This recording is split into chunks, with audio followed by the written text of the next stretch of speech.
જય રાધે રાધે, જય શ્રી કૃષ્ણ, જય મહાદેવ. મિત્રો, આવતીકાલ તારીખ 11/9/2024 રોજ રાધા જન્માષ્ટમી છે. એટલે રાધાજીનો જન્મદિવસ છે. અને આ રાધાજીનો જન્મદિવસ આપણે ખૂબ ધામધૂમથી ઉજવવો જોઈએ, કારણ કે ભગવાન શ્રી કૃષ્ણ સાથે જેનું નામ જોડાયેલું છે. ભગવાન શ્રી કૃષ્ણ એવું કહેવાય છે કે રાધા નામ વગર અધૂરું છે. રાધા અને કૃષ્ણ બંને એક જ છે. ઘણા બધા એવા સવાલો છે, પરંતુ રાધા વિશે ઘણું બધું એટલે કે લખવામાં આવ્યું છે. પદ્મ પુરાણ લઈ લો, બ્રહ્મવૈવસ્વત પુરાણ લઈ લો, કે ઘણા બધા એવા પુરાણો છે કે જેમની અંદર ગર્ગ સંહિતાની અંદર ખૂબ સરસ રીતે રાધાજીના જન્મનું વર્ણન છે. અહીં રાધાજીના જન્મ વિશે એવું કહેવાય છે કે આ રીતે આ કારણો અનુસાર રાધાજીનો જન્મ થયો છે. એની પાછળ શ્રાપનું ખૂબ મોટું મહત્વ છે. ક્યાંક સુદામાનું શ્રાપનું મહત્વ છે, તો ક્યાંક સ્વયં ભગવાન શ્રી કૃષ્ણએ પણ અને રાધાજી વિશે જે કાંઈ ચર્ચા થાય છે કે કૃષ્ણ રાધા વગર અધૂરા છે. અને એક શાસ્ત્રોની અંદર તો એવું લખેલું છે કે તમે 1000 નામ કૃષ્ણના બોલો, પરંતુ માત્ર એકવાર રાધાનું નામ બોલો તો આ સમકક્ષ છે. ને એવી મોરની કથા, ચીડિયાની કથા સાથે સાથે એટલે કે ઘણા બધા એવી કથાઓ આપણને જોવા મળે છે કે રાધાનું નામ ભગવાન શ્રી કૃષ્ણ કરતાં મોટું છે. એટલે જ કહેવાય છે કે રાધિકા કા નામ જે છે શ્યામ સે બડા હૈ રાધિકા નામ. અને રાધાજીનો જન્મ અહીંયા એમ કે બે જગ્યાએ થયેલો ગણવામાં આવે છે, પરંતુ વધારે લોકો એવું માને છે કે બરસાનામાં રાધાજીનો જન્મ થયો હતો. પરંતુ રાધાજી અયોની જન્મેલા છે. એમાં પણ 3 રીતે જન્મેલાનો ઉલ્લેખ છે, પરંતુ સૌથી વધારે ઉલ્લેખ એવો મળે છે કે વિષભાનુ અને કીર્તિ ત્યાં એટલે કે કમળમાંથી એક કુમારિકા રૂપે મળી હતી. અને કુમારિકાને વિષભાનુએ દીકરી માની અને મોટી કરી. એ વિષભાનુ એટલે કે પૂર્વજન્મની અંદર સૂર્ય દેવતા અને ભગવાન જ્યારે મોહિની રૂપની અંદર આવ્યા હતા ત્યારે તેની પર સર્વદેવો મોહિત થયા હતા, પરંતુ સૂર્યદેવે તેને પોતાને ત્યાં આવી દીકરી હોય એવું વિચારી હતું. આથી કરી ભગવાને તેમની માયાને સમજી અને ભગવાને તેને ઈચ્છાઓને સમજી અને તેને વર આપ્યું હતું કે મારું જ એક રૂપ તમારે ત્યાં દીકરી તરીકે આવશે. એટલે કે આપણે રાધા અને કૃષ્ણના લગ્ન માનવા જોઈએ. રાધા ભગવાન શ્રી કૃષ્ણએ જ પોતાના પ્રતિબિંબમાંથી જ રાધાને ઉત્પન્ન કરેલી છે. એટલે રાધા એ જ કૃષ્ણ છે અને કૃષ્ણ એ જ રાધા છે. અહીં આપણે છે શાસ્ત્રોક્ત ઉલ્લેખ કરીએ અને ભગવાન શ્રી કૃષ્ણની જે આ યુગલ છબીને જોઈએ તો અહીંયા એક જે સર્વશ્રેષ્ઠ પ્રેમ કહાની કે જે આજે 5254 વર્ષ થઈ ગયા છતાં પણ આજે લોકોને એમ થાય છે કે ગઈકાલે જ આમ ઘટનાઓ બની છે. અને આ યુગલની જે રાધા કૃષ્ણની યુગલ મૂર્તિનું સ્વરૂપ જે છે એનું આવતીકાલે પૂજન કરવાથી જે દાંપત્ય જીવનનું સુખ ઈચ્છતા હોય એ પતિ પત્નીને સારામાં સારું સુખ પ્રાપ્ત થાય છે. યુગલ છબીની એટલે કે પૂજા કરવામાં આવે છે. રાધાજીને વૃંદાવનની અંદર, ગોકુલની અંદર, બરસાનાની અંદર કિશોરી તરીકે ઓળખવામાં આવે છે. તો એની પાછળ પણ અષ્ટવક્રના આશીર્વાદ છે અને તેને સદાને માટે કિશોરી તરીકે દેખાશે એવું. એટલે કે એ ક્યારે પણ એક સ્ત્રી તત્વ એનું મોટું નહીં થાય અને માત્ર નાની બાળકના રૂપમાં કિશોરી રૂપમાં રહેશે. આથી કરીને આજે પણ માતા રાધાને ત્યાં કિશોરી તરીકે ઓળખવામાં આવે છે.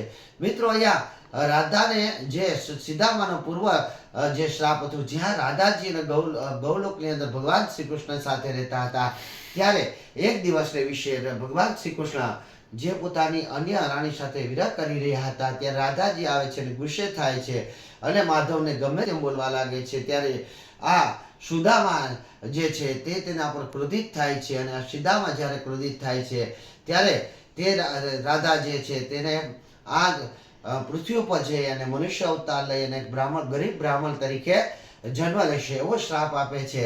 ત્યારે તે સુદામા જે છે સુદામા તરીકે આ પૃથ્વી પર આવે છે અને ગરીબ બ્રાહ્મણ તરીકે શ્રાપ રહે છે.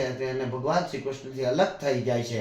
એમ ત્યારે સુદામા પણ એને શ્રાપ આપે છે રાધાજીને કે તમે પણ પૃથ્વી પર અવતાર લેજો તો આવી અને ભગવાન શ્રી કૃષ્ણનો 100 વર્ષ સુધી વિરહ ને પ્રાપ્ત કરશો. અહીં ઘણા બધા શાસ્ત્રોને આપણે કહેવા, પરંતુ ક્યાંય પણ કોઈ શાસ્ત્રની અંદર તો કે રાધા અને કૃષ્ણના લગ્નની વાત નથી, પરંતુ અહીંયા બ્રહ્મવૈવસ્વત પુરાણની અંદર રાધાજી અને ભગવાન શ્રી કૃષ્ણના લગ્ન થયેલા બતાવવામાં આવે છે. અને વૃંદાવનની અંદર 30 કિલોમીટર દૂર એટલે કે રાધાજી અને ભગવાન શ્રી કૃષ્ણના લગ્નનું સ્થળ પણ અત્યારે છે. અને કહેવાય છે કે આ સ્થળ ઉપર ભગવાન સ્વયં બ્રહ્માજી આવીને બંને જણાના લગ્ન કરાવ્યા હતા.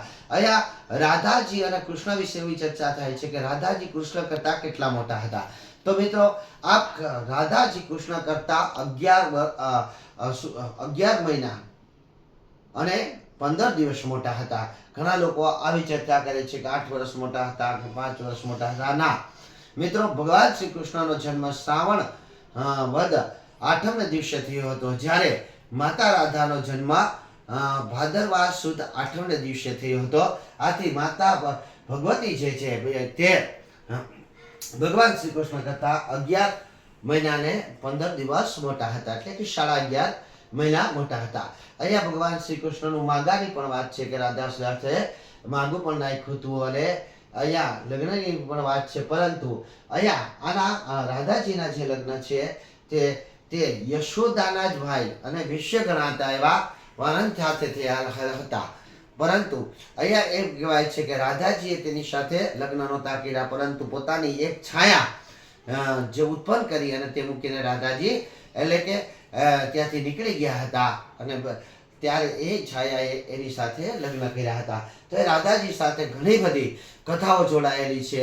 એમ તો એવું કહેવાય છે કે કીર્તિ માતા જે રાધાજીનો માતા બનવાનું સૌભાગ્ય પ્રાપ્ત થયું હતું, એ પણ એક શાપને હિસાબે પૃથ્વી પર આવ્યા હતા. પરંતુ ક્ષમા માગે છે ત્યારે કહે છે કે તમને ભગવતીની માં બનવાનું સૌભાગ્ય પ્રાપ્ત થશે. આ શિવપુરાણની અંદર સારો ઉલ્લેખ છે. તો આપણા 18 પુરાણોમાંથી જ્યારે આપણે આવી કથાઓ જ્યારે બધી મિક્સ કરીને જોઈએ ત્યારે આપણા મનની અંદર સંદેહ આવી જાય છે કે એકને એક રાધા, એકને કૃષ્ણ અને એકબીજાને શ્રાપ આપે છે, પૃથ્વી પર મનુષ્ય અવતાર લે છે. તો આવું શા માટે બને છે? તો મિત્રો, આ કલ્પભેદની કથાઓ છે અને કલ્પભેદની કથાઓને સમજવા માટે તો આપણે શાસ્ત્રની અંદર ઉતરવું પડે અને શાસ્ત્રની અંદર ઉતરીએ ત્યારે આપણા મગજની અંદર આવે કે ખરેખર આની અંદર શું છે.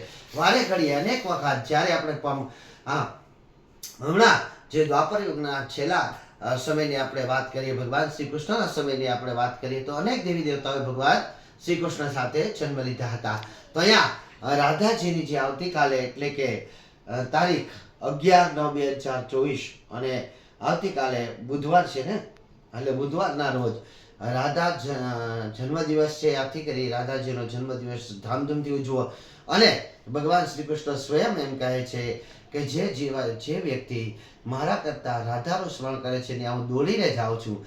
આથી એવા અનેક આપણા ભજનો પણ છે, એવા ઘણી બધી ધૂનો પણ છે કે જેમની અંદર ભગવાન શ્રી કૃષ્ણને વારંવાર બોલાવો તો ભગવાન તમને તમારાથી મોહિત થતા નથી, ભગવાન તમારી પર પસંદ થતા નથી. પરંતુ જો રાધે રાધે રાધે રાધે રાધે રાધે બોલે રાખો તો ભગવાન શ્રી કૃષ્ણ અવશ્ય પ્રગટ થાય છે. કારણ કે રાધા અને કૃષ્ણ બંને એક જ છે, કોઈ અલગ નથી. તો આ જે પ્રેમ કહાની છે અલગ રહી છે. આજના યુવાનોનો જે તુના મગજની અંદર અત્યારે પણ આ પ્રેમ કહાની સર્વશ્રેષ્ઠ રીતે સર્વશ્રેષ્ઠ કથા તરીકે ગણી શકાય.